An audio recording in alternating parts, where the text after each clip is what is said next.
অনেক কিছু কিনেছি, বাড়ি গিয়ে তোমাদেরকে দেখাবো। এবছরের জন্মাষ্টমীর জন্য আমি এইগুলোই কিনেছি গোপালের জন্য। আমাদের গোপাল কিন্তু এখন একদম সেলিব্রিটি, গোপাল এখন বড় পর্দায়। বাজে এখন 9:45, ব্রেকফাস্ট করে একটা কাজ সারতে বেরোলাম, তাড়াতাড়ি করে সারবো, সেরে ফিরবো, কারণ আবার বেরোতে হবে। আর বৃষ্টি কিন্তু সমানে পড়ে চলেছে। আমি শুনলাম কলকাতায় 15ই আগস্টের বিকেলবেলা ঘুড়ি ওড়ানো গেছে, ওয়েদার ক্লিন হয়ে গেছে, বাট এখানে কিন্তু কালকের থেকে একদম ঘোর করে আছে, আর আজকে ছাড়ার কোনো নামও নেই।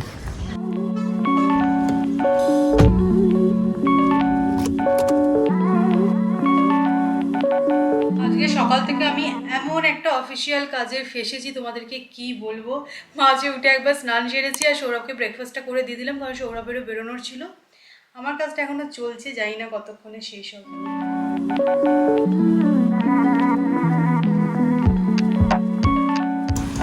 11:10, 1 ঘন্টার মধ্যে কাজ কমপ্লিট।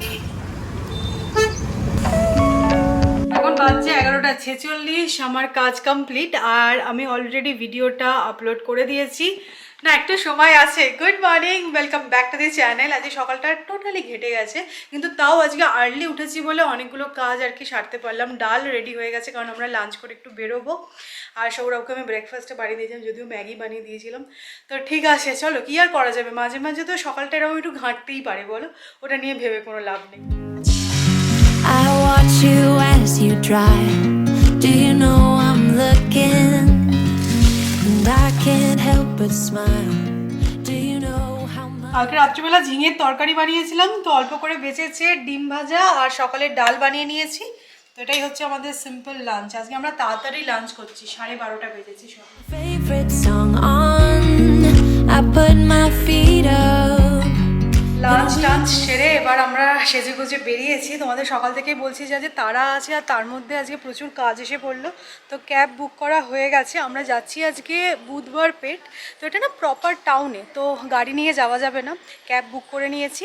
তো অনেকদিন ধরে ভাবছি জন্মাষ্টমী শপিং করব, একটু এদিক ওদিক করছিলাম, কারণ প্রচণ্ড বৃষ্টি হচ্ছে। বৃষ্টির মধ্যে গিয়ে দেখবে ওইসব জায়গায় ঠিক করে কেনাকাটি যায় না। তো তাই জন্য ভাবলাম যে একটু ওয়েট করে যাই, কিন্তু সে আর কিছু হলো না, বৃষ্টি হচ্ছে। তো দেখাচ্ছে তো 6 মিনিটে চলে আসবে, দেখা যাক।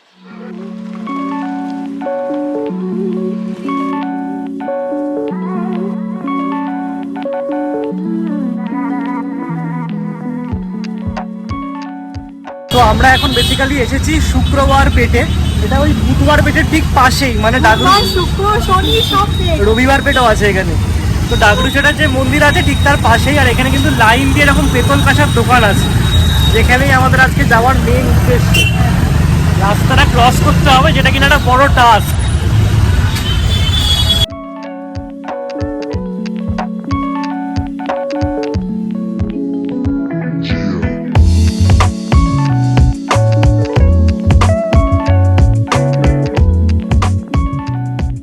সৌমি একটা ফ্লাওয়ার ভাস কিনবে বলে ডিসাইড করে এসেছিল। তো ওই দোকানটাতে দেখতে গিয়ে বললো যে চলুন গোডাউনে আরো ভালো কালেকশন আছে। গোডাউনে কি কালেকশন দেখো।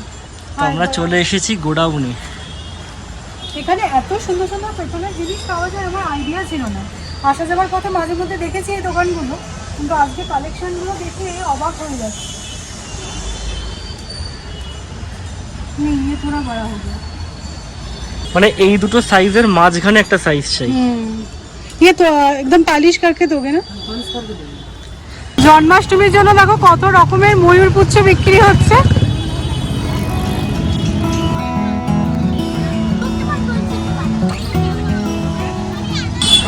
আরে দোকানগুলো দেখে মনে হচ্ছে সোনার দোকান। হ্যাঁ, লাইট গুলো এমন গোল্ডেন কালারের লাইট দিয়েছে, আরো চকচক করছে।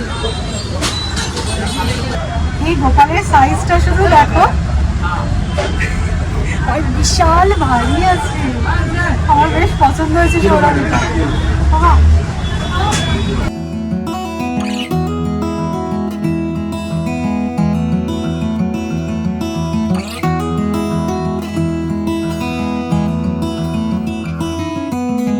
I know that you are having a hard time right now.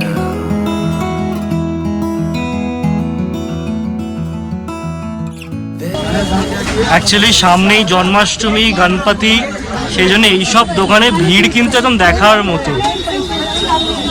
প্রথমে জানো তো আমরা এই দোকানটাতে এসেছিলাম, তারপরে মনে হলো একটুখানি মার্কেটটা ঘুরে দেখি। ঘুরে দেখার পরে মনে হলো যে এই দোকানটাই বেস্ট, আর এত সুন্দর সুন্দর চয়েসেবল জিনিস আছে। তো আমি অনেক কিছু কিনেছি, বাড়ি গিয়ে তোমাদেরকে দেখাবো। আর কলকাতা স্টাইল, যেমন ধরো প্রদীপের স্টাইলটা, এগুলো এখানে একটু অন্যরকম, বেশ ভালো লেগেছে বলো? হ্যাঁ দারুণ, পুরো আড়তে চলে এসেছি। তো আমাদের জিনিস নেওয়া হয়ে গেছে, এখন ওরা সুন্দর করে পালিশ করে দেবে আমাদের।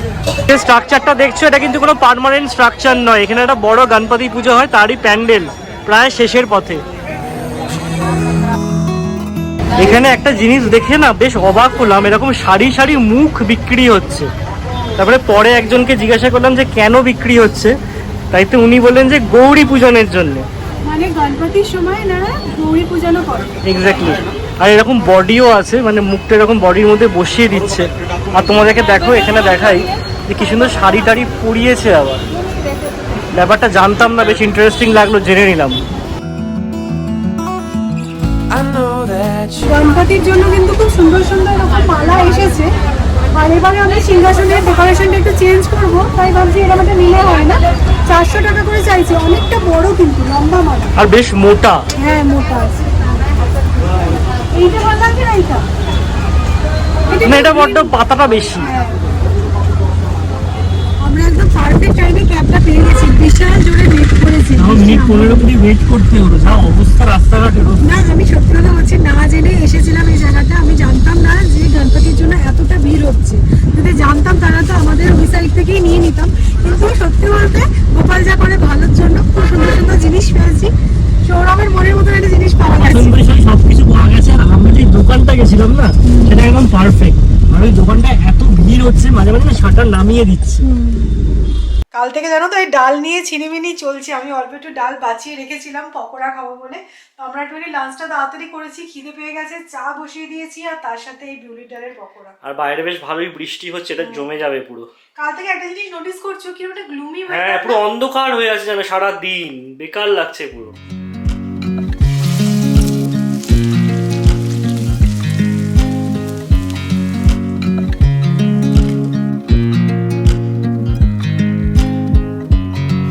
I watch you as you drive. Do you know I'm looking? And I can't help but smile. Do you know how much I love you? You put my favorite song on. ছোটবেলায় মাকে কথাটা বলতে শুনেছি যে ঢেকি স্বর্গে গেলেও ধান ভাঙে। আজকের আক্ষরিক অর্থটা আমি বুঝলাম। সত্যি যতই এদিক ওদিক করি না কেন, বাড়ি ফিরে একটা চিন্তা মাথায় থাকেই যে মেনুতে কি হবে। আমি সৌরভ ডিসাইড করলাম যে আজকে যেহেতু ঠান্ডা ঠান্ডা ওয়েদার, একটুখানি এগ চিকেন তড়কা বানাই। তো ডালটাকে আমি জেনারেলি সোক করি না, কিন্তু আজকে একটুখানি খোসা শুদ্ধ ওই বিউলির ডাল অ্যাড করলাম, খেতে ভালো লাগে। তো সেই কারণে একটুখানি ভিজিয়েছি, রাত্রিবেলা বানাবো এগ চিকেন তড়কা। উফ বাবা, তোমাদেরও কি এরকম হয় গো? আমাকে প্লিজ একটু কমেন্ট করে জানিও। আমি যে কি রান্না করব ভেবে পাই না। দেখো রোজ তো আর ফ্যান্সি খেতে ইচ্ছাও করে না, আর বানানোও পসিবল নয়। তো ডেলি বেসিসে কি রান্না হবে ভাবতে ভাবতে মানে কি আর বলবো। যাকে এবার আমি তোমাদেরকে দেখাবো গোপু সিংয়ের জন্য কী কী কেনা হয়েছে। এই দেখো ব্যাগ ভর্তি করে জিনিস কিনেছি। যতই আমরা দেখে জিনিস কিনি দোকান থেকে, তারপরেও একটা এক্সাইটমেন্ট থাকে যে বাড়িতে এসে একটু খুলে খুলে দেখবো ঠিকঠাক হয়েছে। তোমাদেরকে তো দেখাবো বটেই, আর তার সাথে একটা স্পেশাল জিনিস এসছে এবারে গোপুর। আমার একটা অফিসের কল চলছিল, সেটা ছিল ভিডিও কল। ম্যাডাম বুঝতে পারিনি, দরজা বন্ধ করে আমি কাজ করছিলাম, দরজা খুলে আমাকে উত্তেজিত হয়ে বলছে এসো এসো দেখাবো কি শপিং করলাম। শপিং করলেই বলো সৌরভ ক্যামেরার পেছনে থাকে আর স্পেশাল টিপ্পনি দিতে থাকে। আমি গেছি টাকা, আমি কি করে বুঝবো ভিডিও কল? আমি সাইড থেকে বলছি সরে যাও সরে যাও। মানে এই ওয়ার্ক ফ্রম হোমে কি কি যে হয় সে আমরাই জানি। যাই হোক, আজকে একটা মানে সৌরভের পছন্দ মতন জিনিস কেনা হয়েছে। প্রত্যেক বছর জন্মাষ্টমীতে বলবে আমাদের এরকম একটা ঝুলা থাকলে খুব ভালো হতো, গোপালকে একটুখানি দোল দেওয়া যেত। এক্স্যাক্ট। আমি যখন এডিনবাতে ছিলাম, আমরা এডিনবাই হিন্দু মন্দির আমি দেখেছিলাম, জন্মাষ্টমীর দিন আমরা গেছিলাম, যে সবাই না এরকম লাড্ডু গোপালকে এসে দোলনায় দুলিয়ে দিয়ে যাচ্ছে। আমারও মনে হয়েছিল আমাদের বাড়িতে যদি থাকে ভালো হয়। তো এবার সেটা হলো আর কি। আর এক দেখায় পছন্দও হয়ে গেল। এটা কিন্তু ভেবে যাইনি কিনবো, জানো তো, গোপালেরও বোধহয় ইচ্ছা ছিল। আর দেখতে ভীষণ সুন্দর। এখানে দেখো একটা গণেশের এরকম মূর্তি আছে, দুদিকে দুটো ময়ূর, আর এটা হচ্ছে ঝুলাটা। দারুণ জিনিসটা কিন্তু। দেখো সত্যি বলছি, এই পেতলের জিনিস তো আমরা ডেলি বেসিসে কিনি না, তাই খুব একটা আইডিয়া আমার ছিল না যে কিরকম কি দাম হতে পারে। তাও আমি একটুখানি বলে দেবো দামগুলো, তাহলে তোমাদের একটু আইডিয়া পাবে। মানে সব জায়গায় পেতলের মানে ওজনের সেম যে দাম হয় সেরকমটা নয়, যেটা আমি ওদের সাথে কথা বলে বুঝলাম। তো এইটা নিয়েছে হচ্ছে 1250 টাকা। আমার তো ঠিকঠাকই মনে হয়েছে, আমি এক্সপেক্ট করেছিলাম আরো বেশি না হবে। এক্স্যাক্টলি, আমরা যেদিনকে সেই ড্রেস কিনতে গেলাম গোপালের, সেখানে ওই কাগজ কাপড় এরকম টাইপের যে দোলনাগুলো ছিল ওইগুলো জড়ি টড়ি লাগানো, যে ওইগুলোরই চাইছিল 600-700 টাকা দাম। আর এটা তো পেতলের অবশ্যই দাম বছর বছর দেখো ইউজ করা যাবে, তাই জন্য আমার তো ঠিকঠাকই মনে হয়েছে। তোমরা জানাবে যে আমি মানে ঠিকঠাক দামে পেয়েছি কি না পেয়েছি, কারণ আমার সত্যি কোনো আইডিয়া নেই। আগের বছর যখন জন্মাষ্টমীতে ডেকোরেশন করছিলাম তখনই মনে হয়েছিল যে পেতলের দুটো ফ্লাওয়ার ভাস এবার কিনবো। তো এই দুটো কেনারই প্ল্যান ছিল। এত সুন্দর শেপটা আমার লাগলো না, একটুখানি অন্যরকম লেগেছে। আমি কলকাতায়ও দেখেছি এরকম পেতলের ফ্লাওয়ার ভাস, আমার মায়ের কাছেও আছে। এই শেপটা কিন্তু নেই। না এটা কিন্তু অ্যান্টিক শেপ, এটা আগেকার দিনে দেখা যেত। এখন যেগুলো হয় সেগুলো নর্মাল হয়, বাট এই শেপটাও খুব সুন্দর। আর কাজগুলো দেখো বেশ ভালো, এখানে একটা সেলফ ডিজাইনও আছে। আর আমরা খুব বেশি ওই কাজ করা নিইনি, কারণ আর পরিষ্কার করা খুব ঝামেলা। আর আমরা নেওয়ার পর ওরা কিন্তু খুব সুন্দর করে পালিশ করে দিয়েছে, দেখতে না চকচক করছে পুরো। এগুলো দেখে এটা নিয়েছে 1400 টাকা দুটো, মানে 700 টাকা করে এক একটা। And we just sing along, and I can't help but feeling just loving this. আর দেখো এই টিফিন বক্সটা আমি নিয়েছি। এখানে এতটাই ভালো ওয়েদার যে মিষ্টি যখনই গোপালের জন্য আনি না, তো ফ্রিজে রাখার তো কোনো প্রয়োজন নেই, মানে 3-4 দিন এমনিই থেকে যায়। তাই ভাবলাম যে মিষ্টির বক্সে না রেখে এরকম যদি টিফিন বক্স থাকে এর ভেতরে রাখা যাবে। আর কি একটা বললো, এটা কলাই করা না কি বললো একটা, মানে এটা পেতলেরই কিন্তু ভেতরটা দেখো এরকম স্টিলের মতো দেখতে। যাই হোক বললো খাবার টাবার রাখা যাবে, কোনো অসুবিধা নেই। গরম খাবারও রাখা যাবে, আমি না গরম খাবারের দরকার নেই, আমি মিষ্টি রাখবো গোপালের। আর তুমি জন্মাষ্টমীর দিন কিন্তু নাড়ুও রাখতে পারবো। তো এইটা নিয়েছে 550 টাকা। এটা কিন্তু যথেষ্ট ভারী। তোমাদের হয়তো শুনে মনে হচ্ছে একটা টিফিন বক্স 550, বাট এটা কিন্তু যথেষ্ট ভারী। আর এই দুটো ফুলদানি তোমাদের বললাম যে 1400 টাকা নিয়েছে। এগুলো টোটাল ওজন হচ্ছে গিয়ে 1250 গ্রাম, মানে দুটো নিয়ে 1 কিলো 250। আর দেখো এই সাইজের একটা আমি থালা নিয়েছি, এটা আমার খুব একটা পছন্দ হয়নি, কিন্তু এই সাইজটা দেখলাম ঠিকঠাক, আমার এটা প্রয়োজন ছিল। এই যে কারুকার্য করা আছে না, এই জন্য আমার একদমই ভালো লাগেনি। তো ঠিক আছে নিয়েছি। এটা নিয়েছে 250 টাকা। এবছরের জন্মাষ্টমীর জন্য আমি এইগুলোই কিনেছি গোপালের জন্য। অবশ্যই কমেন্ট করে জানাবে যে কীরকম লাগলো। এটা তো শো স্টপার। আর হ্যাঁ সত্যি বলতে আমার ফুলদানিগুলোও খুব পছন্দ হয়েছে। আরও একটা জিনিস কিনেছি, তারাও দেখাই। এই দেখো এই আর্টিফিশিয়াল গার্ডেনটা তখন তোমাদের দেখাচ্ছিলাম, 400 টাকা চাইলো, সৌরভ সাথে সাথে বলে 300 টাকা। ও একবারে দিয়ে দিল। আমি যে বেশি দাম বলেছি, চাটি খেয়েছি মনে হচ্ছে। এটা 200 বা 250 বললে হয়তো ঠিক হতো, বাট যথেষ্ট মোটা কিন্তু, আর অনেকটাই বড়। বেরিয়েছে আমার বলছে বেশি। তো এইটা একটা নিয়েছি। এটা আমি সিংহাসনে কিভাবে ডেকোরেট করবো সেগুলো তোমাদেরকে পরে দেখাবো, যদিও এটা জন্মাষ্টমীর জন্য নয়। জন্মাষ্টমীর জন্য অন্য প্ল্যান আছে। দেখো সারা বছর অরিজিনাল ফ্লাওয়ার দিয়ে আর কি ডেকোরেশন করা সম্ভব নয়, তো এটা সারা বছরের জন্য। জন্মাষ্টমীর প্ল্যানটা মানে একদম সুপার সিক্রেট নাকি, top secret. Janmashtami special shopping তো তোমরা দেখলেই। আর আমাদের গোপাল কিন্তু এখন একদম সেলিব্রিটি। গোপাল এখন বড় পর্দায়। তোমাদেরকে একটা নিউজ দেওয়ার আছে। অ্যাকচুয়ালি তোমাদেরকে নিউজ কি দেবো, তোমরাই আমাদের নোটিসে এনেছো ব্যাপারটা। আকাশ বার্তা বলে একটা নিউজ পোর্টাল আছে, ওদের ফেসবুক পেজ আছে, আর আমার মনে হয় ওদের চ্যানেলও আছে, যেখানে ওরা 24/7 নিউজ কাভারেজ করে। তো তারা একটা ভিডিও বানিয়েছে জন্মাষ্টমী রিলেটেড, আর সেইখানে যে ক্লিপসগুলো ইউজ করেছে সেটা হচ্ছে গিয়ে সৌমির জন্মাষ্টমী সেলিব্রেশনের ক্লিপ। আমি যখন দেখছি আমার গোপালকে দেখতে পাওয়া যাবে, ভালোই লেগেছে। তো ব্যাপারটা আনন্দের না দুঃখের আমরা জানি না, কিন্তু আনন্দের তো বটেই, কেননা আমাদের ভিডিওটা নিশ্চয়ই ভালো হয়েছে, তাই ওরা ওখান থেকে ক্লিপসগুলোকে নিয়েছেন।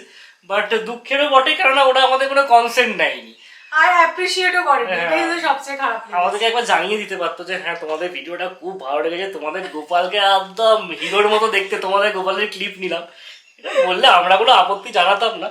বাট ঠিক আছে, কি আর করা যাবে। মানে দেখেই বুঝতে পেরেছো। হ্যাঁ মানে আমাদের না ফেস দেখায়নি ওখানে। সৌমির মায়ের মানে কি ফেস দেখায়নি, গোপালের ফেস দেখাচ্ছে তো। সত্যি কথা, তাহলে সৌমির মাকে দেখা যাচ্ছে সাইড থেকে আরতি করতে, আর আমাদের গোপালকে দেখা যাচ্ছে স্নান টান করছে টরছে। তো বিরাট ব্যাপার, বুঝতে তো পারছো সেলিব্রিটি মানুষ। ওই জন্য এবার আর কি জন্মাষ্টমীতে স্পেশাল শপিং হচ্ছে তার জন্যে। সো দেখো এখানে ডাল সেদ্ধ হয়ে গেছে, আর আমি না চিকেনটাকে একটুখানি বয়েল করে নিচ্ছি, কারণ চিকেনের এই স্টকটা যদি আমি তরকারি ইউজ করি খেতে খুব ভালো লাগে। তো এখানে কড়া বসে গেছে, তেল অ্যাড করব, ডিমটা ভেজে তুলে রাখবো। আমি যেই প্রসেসে তরকা বানাই একবার ট্রাই করে দেখতে পারো, খেতে খুব ভালো হয়। আর প্রথমেই বলবো তড়কা যখনই বানাবে অয়েলটা কিন্তু একটু বেশি দেবে, কেন বলতো ডাল আছে তো, ডালের তো কোনো টেস্ট নেই, তোমাকে গ্রেভিটা ভালো বানাতে হবে, তাহলে গিয়ে তড়কার টেস্ট আসবে। তো প্রথমে আমি রসুন ফোড়ন অ্যাড করব, দেন পেঁয়াজটা ফ্রাই করে নেব। জিঞ্জার গার্লিক পেস্ট অ্যাড করছি। এবার দিয়ে দিচ্ছি টমেটো। টমেটোর কোয়ান্টিটি একটু বেশি অ্যাড করি আমি, একই সাথে নুনটাও অ্যাড করে দিচ্ছি, তাহলে টমেটোটা তাড়াতাড়ি গলে যাবে। ড্রাই স্পাইসেস অ্যাড করব, হলুদ গুঁড়ো, লঙ্কা গুঁড়ো আর তড়কা মশলা। আমি সানরাইজের তড়কা মশলাটা ইউজ করি, আমার বেশ ভালোই লাগে। এবার এর মধ্যেই না আমি শ্রেডেড চিকেনটা অ্যাড করে দিচ্ছি, তাহলে একটুখানি ভাজা ভাজা মতন হয়ে যাবে। এবার দেখো এই চিকেন স্টকটা দিয়ে কিন্তু মশলাটা ভালো করে কষিয়ে নেব। মশলা কষা হয়ে গেলে ডালটা অ্যাড করে দেবো।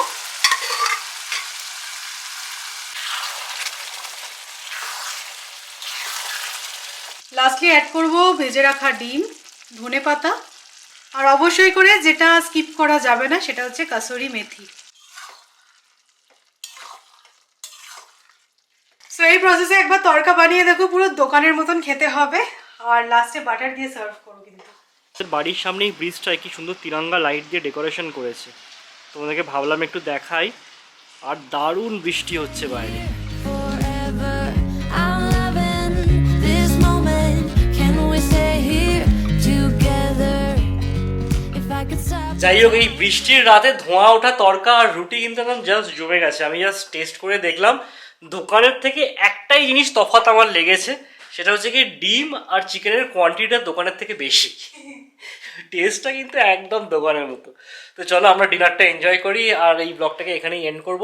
যদি আজকের ব্লগটা তোমাদেরকে ভালো লেগে থাকে তাহলে অবশ্যই করে লাইক করো, শেয়ার করো, আর যারা নতুন দেখছো সাবস্ক্রাইব করো। তো until next time, good bye, good night. I would, 'cause I'm just loving this moment. Can we stay here?